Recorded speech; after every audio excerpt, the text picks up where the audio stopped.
The title of the message is, well, maybe not the title, but the theme. The theme is this: worry, the discordant chord of the devil. That's worry. That's what the devil preaches. Our title would be fret not. That's a Bible phrase. That's what God said. It's Titus 2. I'll give you a couple other places. Titus 2, put a finger there. Exodus 32 and Psalm 40. Titus 2, Exodus 32, Psalm 40. All right, we'll start in Titus 2, verse 1. I'm preaching this with y'all present, but it's not to y'all, it's for me. Titus 2, verse 1, he says, "But speak thou the things which become sound doctrine." Now, he said a bunch of things there. Become sound doctrine. He doesn't mean that the things that you said become doctrine, although they could. What he's saying here is become, like it's becoming. How would you say that? If you look very becoming, that is, it's attractive too. It's part of, it doesn't go against sound doctrine. So when you speak, you should be speaking things that line up with sound doctrine. They're becoming to it. They match. But he said something else there. Sound doctrine. Sound, we know what sound is. It's a noise, something you can hear with your ear. He said sound doctrine. Now, I know we take the word sound to mean something different. He means it's solid, it's firm. But that's not what he said. He could have said firm doctrine. He didn't. He said sound doctrine. You know why he said that? Because that's what he meant. He meant something that makes a sound. It's a noise. Because look at the first two words. But speak. When you speak, does it make a sound? Yes. It's a verbalization. He said there should be a verbalization, something I can hear with my ear that I identify as good doctrine. So a Christian should have a certain sound the world does, because we're different than the devil and his crowd. Look at it in Exodus 32. Exodus 32, verse 17. Exodus 32, 17. He says, "And when Joshua heard the noise of the people as they shouted, he said unto Moses, there is a noise of war in the camp." Okay, so there's a commotion going on. Verse 18. "And he said, it is not the voice of them that shout for mastery, neither is it the voice of them that cry for being overcome, but the noise of them that sing do I hear." He said they're singing, and that singing sounds like somebody in a warfare. Sounds like a bunch of cats being shook up in a bag. Like I would know what that sounds like, but anyway. Psalm 40, verse 3. Psalm 40, verse 3. David says, "He hath put a new song in my mouth, even praise unto our God. Many shall see it, and fear, and shall trust in the Lord. Blessed is that man that maketh the Lord his trust, and respecteth not the proud, nor such as turn aside to lie." So, he said, I've got a new song. This new song has 3 stanzas to it. Here they are. Praise to God, fear to God, and trust the Lord. That's the 3 verses of this new song God's given me. And he says, with this song, it gives a man a blessing. Blessed is the man that maketh the Lord his trust. You're singing this song not as a mantra. You're singing this song as a declaration. I trust God. So, that's the proper song that we should be singing. Look at it in Psalm 37. Psalm 37, verse 1. Here's our message. Psalm 37, verse 1. Psalm of David. The first 3 words are the whole message. This is really, we don't have to go any farther than that. But we will. We will. He says, "Fret not thyself because of evildoers, neither be thou envious against the workers of iniquity." Y'all know any evildoers? Probably not personally. So if you can't go on to the evildoer part, you sure can still go on to the first 3 verses. Fret not thyself. Everybody that applies to. Now, there's a lot of things in there. Who's he talking to? That's the main question. Look down at the end of the chapter, verse 39. It's God who's speaking, and to whom he's speaking is someone who's righteous. Verse 39, Psalm 37, 39. "The salvation of the righteous is of the Lord. He is their strength in time of trouble." Okay, so God's speaking to righteous people. To the righteous man, he says this, "Not thyself." Just being righteous doesn't mean you're not going to fret. You're still going to have problems. Just being spiritual, having a good life, and everything going and flowing just the way it should, doesn't tell anybody anything about your spiritual. We can look at Job's life and find that real quick. Okay, so just the outward doesn't really show what the inward is going on. I would have looked at Lot and said, Now there's a wicked man. God looks at him and says he vexed his righteous soul from day to day. Righteous soul. Okay, so God's got a different opinion of things. And to a righteous man, God still preaches the same message: fret not thyself. Now, notice the action that's prohibited in our verse. It's not to the evildoers or the workers of iniquity, but to the mind of the righteous man. God's not going to take this action for you. He says, you fret not yourself. This is all on you. It has nothing to do with God, has nothing to do with the wicked world around you. It has to do with you and your mind. You determine whether or not you're going to fret yourself. Now, I told you I'm preaching to me, not you, but y'all can listen. This is a self-inflicted sin here. He says, fret not thyself. This is something the man's doing to his own self. In essence, what he has said is this: don't change your tune. I gave you a new song. Don't you start reinventing it. The word fret, what does that mean? Well, we've all got some ideas what it means. The word fret has basically three definitions. It means to worry, or be constantly or visibly worried or anxious about something. That's one definition. Another definition is one that's very less used. It's to gradually wear away something by rubbing or gnawing at it. They talk about a beach fretting, or the waves fretting the beach, that is eroding it. Okay, that's one definition that we probably never will use. The other one is the one I would use quite often. It means a small metal bar on a string board of an instrument. So a guitar, banjo, mandolin, anything that has frets. That's a little bar. Now, the reason for that is to change the octave of a note. Once I've tuned the instrument, if I press behind or in front of a fret, it changes the sound of the note. God says, I've already tuned you up. Don't go fretting. Don't change the sound of this note. Many men do that. Circumstances change it. And we change ourselves like a master guitar player, playing every note on the keyboard, when God says, no, I've tuned it up. It's open tuning just the way it's supposed to be. Frets. Jesus says, or God says, fret not. The depressing, dissident minor chord of the wicked is designed for one reason: to make everybody who hears it start to worry. That's what a minor sound does. That's the world. The world is designed to get inside your mind. It can't change your mind, but it sure can influence it. Wouldn't you like to change your mind into some worry? That's what the world says.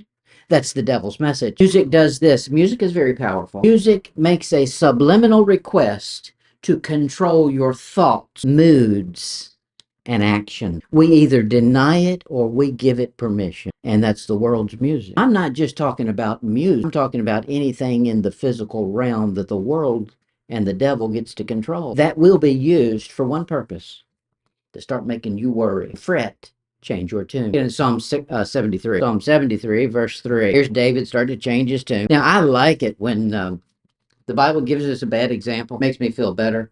But other than that, it makes me know, don't go there. Don't do this. That's the reason for it. Psalm 73, verse 3. He says, for I was envious at the foolish when I saw the prosperity of the wicked. You know, you can look out and see someone else doing what seems to be a prosperous, successful job of whatever it is they're doing, and the devil can use that to start making you change your mind, your tune. He says, I looked at a fool, and I was so stupid I started envying them. How dare we envy a fool? We don't want to be a fool. But that, even the success or seemingly successful life of a wicked person, could make us change our tune. Say, well, maybe I need to play this an octave down or an octave up. Look at it in Psalm 37, verse 7. Psalm 37, verse 7. He says, rest in the Lord and wait patiently for him. Fret not thyself because of him who prospereth in his way, because of the man who bringeth wicked devices to pass. Cease from anger. Forsake wrath. Our phrase again. Fret not thyself in any wise to do evil. All of these things, God's saying, it's almost like he keeps repeating it. You've already forgot what I just said. Fret not. And then he gives a little instruction. You're going to look and you're going to see this and you're going to see, hey, are you listening to me? Fret not. That's what he's doing in our passage. Over and over, he keeps repeating it. Fret not. Keep your hands off the fretboard. God's already tuned it up the way it's supposed to sound. Proverbs 24. Proverbs 24, verse 19. Proverbs 24, verse 19. I like this. If you'll read the Proverbs and the Psalms together, you will see the echo. Solomon has learned some things from his dad. Many of the Proverbs are a repeat of the lessons his dad taught him. Watch it here. Proverbs 24, verse 19. Let not thyself because of evil men, neither be thou envious at the wicked. We've seen it twice. We've seen it once from David and once from Solomon. Solomon didn't obey it. He started running around trying to be just like all the heathen at the end of his life. That's not just going to be something that Solomon fell for. He was the wisest man. None of us are going to achieve that level of wisdom. So we better adhere to this right here too. Fret not. He says in Proverbs 3, verse 31, he says, envy thou not the oppressor. That is no Stockholm syndrome. Envy thou not the oppressor, and choose none of his ways. So it's tempting to look around and get accustomed to this world. Don't get comfortable with this world. That's the problem with people who get everything they want. They think this is heaven. Yeah, and a lot of them, that's the only heaven they see. So they don't want to die and go somewhere better. They think they've already made it better. Don't do that. Don't envy the oppressor. This world is nothing but oppressors. I'm just passing through. I won't be here long. I'm a stranger and a sojourner. Well, no wonder I should feel that way. Okay? Because this ain't my final destination. I got something much better I'm heading for. Look at it in Proverbs 23. Proverbs 23, verse 17, and then we'll get to preaching.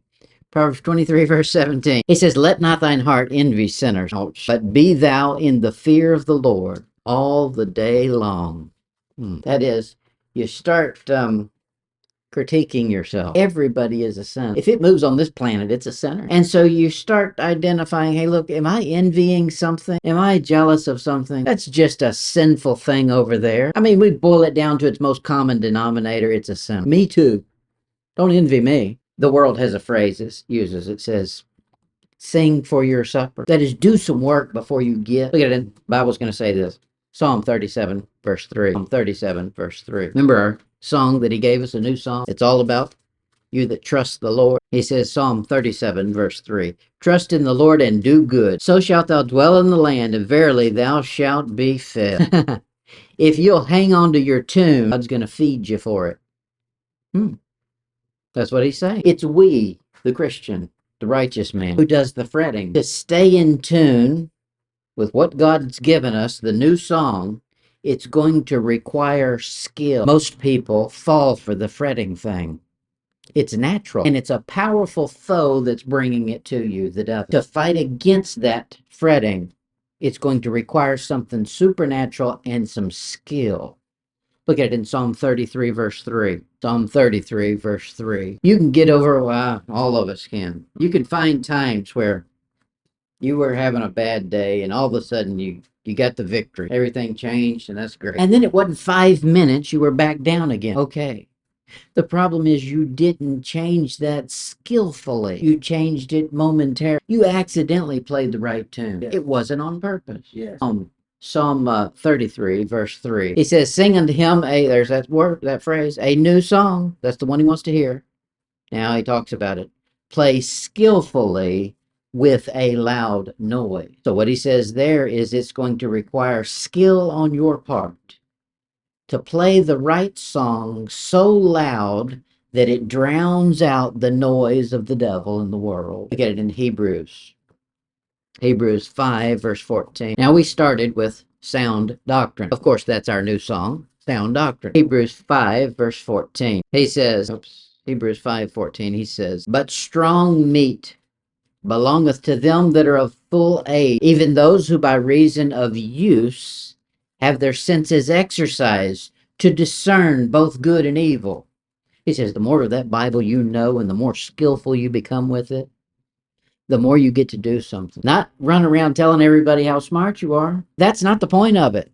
The point of it is for you to identify what's good and what's evil. That's the object of digging deep, not being able to put together big doctrines and wow people with how much of the puzzle you put together. The reason for deep meat, according to our passage, is so you be able to identify good and evil quick. Look at it. I'll give you a supporting verse for this. Hebrews 13, verse 9. Hebrews 13:9. He says, "Be not carried away, carried about with divers and strange doctrines." Now, we started our passage or our sermon today with the verse about sound doctrine. Doctrine's important. He says, don't get so fixated on doctrine that you jump on board with some strange ones and fixate on them. He says, watch this. For it's a good thing that the heart be established with grace, not with meat, which have not profited them that have been occupied therein. That's somebody who dug deep and got him a whole bunch of meat, but he went there for the wrong reason. He got wowed with how many puzzle pieces he could put together, how smart he was, and how much of the Bible he understood. He didn't get the meat to start identifying what's good and what's evil. You know, you boil it down, that's our life. Our life, every situation, everything we confront, we're supposed to be identifying where's God in that, where's the devil. So I'll know which side of it to be on, good versus evil. He says, the longer you're saved, the more of that you should be able to identify. And how you do it is by digging deep. He says the more of the deep things of the Bible you know, the faster you'll be able to identify good and evil. Men have a strange idea of why we need doctrine. The reason we need it is to identify good and evil, according to the Bible. The Christian's new song should be a jingle of grace that repeats in our mind over and over so loud it drowns out the dissonant chord of the devil. That's easier said than done. Let's close with 3 little verses that are, I'll say, the verses of our new song we should be singing. Psalm 84, verse 11. Psalm 84, 11. For the Lord God is a sun and shield. The Lord will give grace and glory. No good thing will he withhold from them that walk uprightly. Now, when the devil cranks up his boombox and blares it at you till you start worrying, crank up yours even louder and sing this one. No good thing will he withhold from them that walk uprightly. Furthermore, you can't get to me. He's my sun and shield. That's the answer. You got nothing else you can say, devil. That one ends the story. And now, you got to believe it. You got to have faith in it. Not just repeat it because they're words. Get behind it. Put trust in it. Okay, that's phrase 1. Let's go to the next one. John 1, verse 14. John 1, verse 14. Sometimes this is the stanza you got to sing back to the devil. He says, John 1, 14, and the Word, capital W, was made flesh and dwelt among us. Now, we've got it a little different. For us, the Word was made paid and dwelt among us. It's been published. But we've got it right here in black and white. He says, the Word was made flesh and dwelt among us, and we beheld his glory. The glory is of the only begotten of the Father, full of grace and truth. Now, we can sing that one too. When the minor chord shows up to worry your mind, go to the Bible, the Word. Open it up. You know what you're going to find? You're not going to find condemnation and damnation. According to this, you're going to find grace and truth. You know what the devil's lie is going to be? Don't go look at that book right now. You know that thing you did yesterday that was bad, and God knows it too, and he's going to beat you up. That's why some people don't go to the Bible. They're afraid of it because they fear God. You should have the fear of God. But you know what you also should have? You should have the ability to recognize he's full of grace and truth. Now, that'll put you in the book, not out of it. Look at the next stanza, Ephesians 2.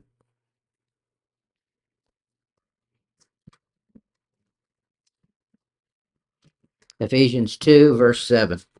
This one you got to crank up high so that you drown out the devil's music. He says, Ephesians 2, verse 7, that in the ages to come, now he's talking about future. You know how the devil usually worries us? The future. You know, if you don't this or that, then this will this, and he don't know the future.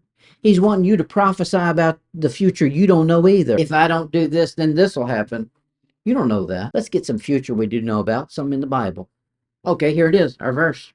That in the ages to come he might show the exceeding riches of his grace and his kindness toward us through Christ Jesus. So you want to tell the devil off? Say, look, that's not the future. You don't know the future. I got somebody that knows the future. Here's what he said about me in the future.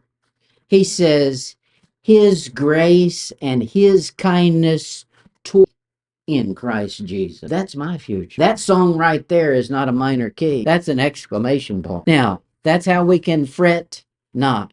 And we should be playing that tune loud and clear.